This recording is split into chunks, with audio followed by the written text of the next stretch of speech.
Srbija sama sebi radi probleme, ne zbog Rusije. To za mene ne bi bio kriterij. Mada se vremenom postoje. Ali oni rade stvari prema Hrvatskoj, koji bi susjedna država, koja ne bi smjela raditi.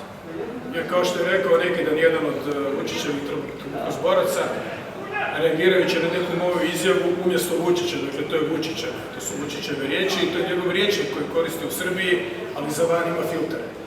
Jedan od tih filtera je rekao da oni tako ne žele u Europsku uniju u kojoj odlučuje Ustaša. To je rekao. Da li da krećemo ili da ne krećemo? Mislim, recite više, dakle. Hrvatska svakako odlučuje, Ustaše ne, jer ovdje nema Ustaša, ali takvim ljudima ne možete normalno razgovarati.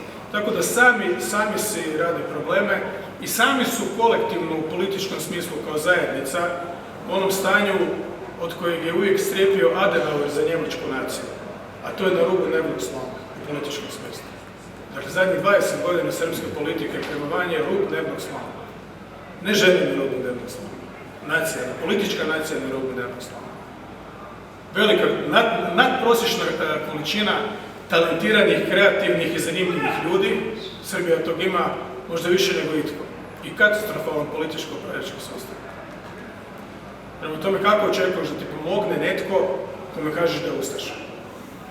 I to zato što je doveo u pitanje tvoje pravo da dijeliš pravdu u cijeloj regiji nekakvim univerzalnim zakonom, kaznenim zakonom kojim 30 godina nakon rata tražiš ljude koji su naravno i navodno odgovorni za pogibiju nekoliko civila u Bosni i Hercegovini, ne u Srbiji. Dakle, i bez Rusije Srbija ima ogroman problem. I čini mi se da je to uopće previše ne uzrojava.